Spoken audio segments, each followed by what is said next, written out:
fresh tomato sauce, otherwise known as a Provençal sauce. Now what I have here is fresh tomatoes. Now we've skinned, if you don't know how to skin a tomato, please see the video on how to skin a tomato. These are just about ready. We're just peeling off the remainder of the skin here, as you can see. We're going to turn these then into a Provençal sauce, which we are then going to use with several dishes that we're creating for the restaurant tonight. So I'm going to continue on here until these are actually all skinned, and when I'm ready to actually put the Provençal sauce together, I'll bring you back. Been skinned and cored, okay? Now what we're going to do is we're going to dice these tomatoes and get them ready for our Provençal sauce. So I'm not going to be overly fussed about removing the seeds out of these. So I'm just going to continue on chopping these. Now the ingredients, the base for our Provençal sauce is obviously fresh tomatoes. You can also use tinned tomatoes, tomato puree, onion, garlic, fresh parsley, salt and pepper, and sugar. So as I said to you, we're just about ready to go and start chopping these and bring these ready into an actual, what's called a tomato concasse, which is a rough chop dice of tomato. So again, as you can see, there's nothing too dramatic about this. We're moving through it relatively fast. Just as I said, it's a rough chop, because what's going to happen is when we're actually cooking this, the tomato is going to break down further. Alright? So when I have this done and completed, I'll bring you back. Thanks guys. Creating our Provençal sauce. We have our diced onion, we have our pureed garlic, they're going into the pan. We want to sweat them off for a minute or two. And basically get the heat going on that. All we want to do with this is just begin the cooking process in relation to sweating down.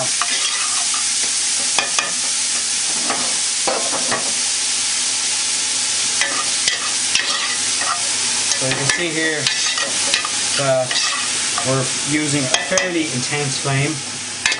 The pot is fairly hot. Actually, the pot is right hot. Now, okay, this is slowing down a bit, and what I want to do now is add in the tomato down enough that I'm going to add in our tomato concasse. This is the tomatoes that we prepared earlier, as you can see here. Now they're going straight in.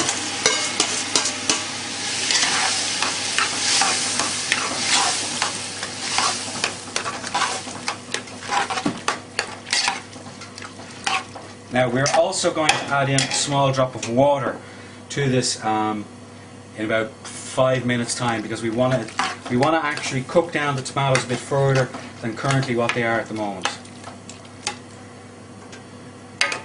So I'll bring you back when we're at the stage of adding water. Tomatoes coming up to the boil here. Now what I'm doing is I'm just adding in some water. Because don't forget, after all, this is a sauce. So, okay, I can still add in a little drop more. Now again guys, a lot of this comes with experience on knowing what you're looking for.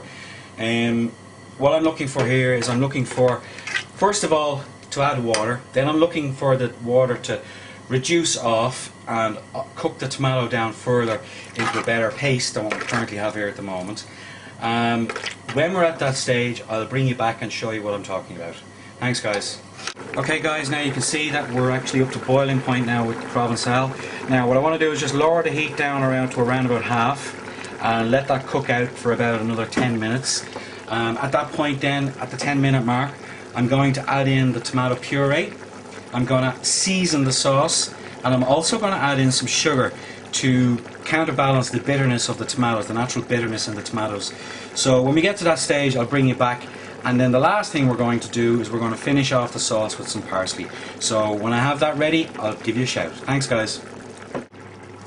Okay guys, we can see now that the sauce is actually starting to render down. About 1/4 of the liquid has evaporated from it now, as you can see here. Now Provençal sauce is a rustic sauce. It's it's got plenty of chunk, it's got plenty of bite, it's got plenty of vivacity and life to it. Okay. Now, but the one thing that it does lack at this particular moment in time is a nice red tomatoey colour. So this is why we're now adding in, not only for flavour but also to help with colour, is our tomato paste. Now you can see immediately here, once we add in the paste, that it's beginning to turn the sauce back to what is recognisable as an actual tomato sauce. So we just keep on adding in our paste here until we get the actual colour that we're looking for.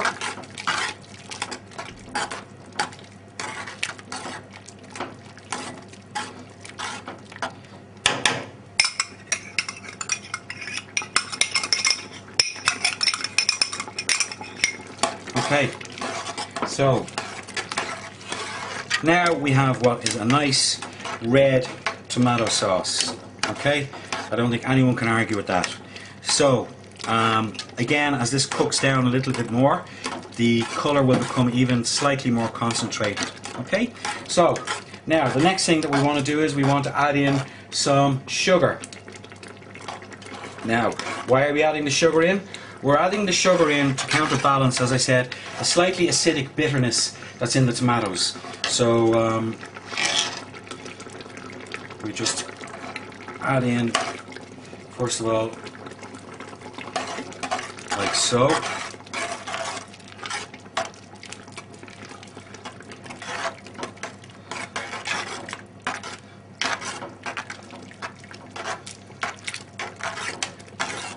Now what we're going to do is we're going to have a slight taste.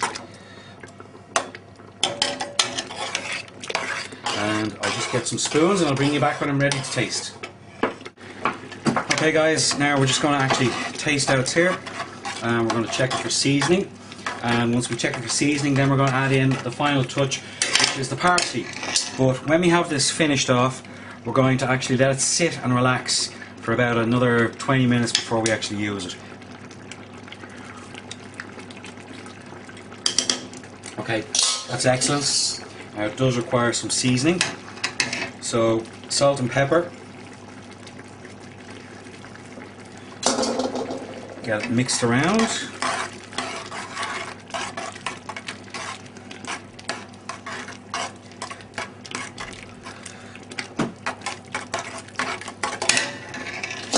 Check for seasoning again.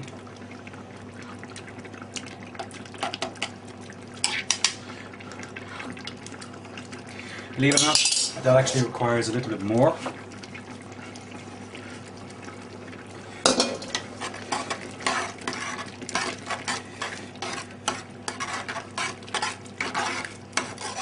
Okay, so just check it again. It's perfect. And the last, final ingredient is parsley. We're going to add in some chopped parsley, finish off the sauce. And not only does it add extra flavour, but it also gives a wonderful lift in colour to the sauce as well, as you'll see when I mix this in here.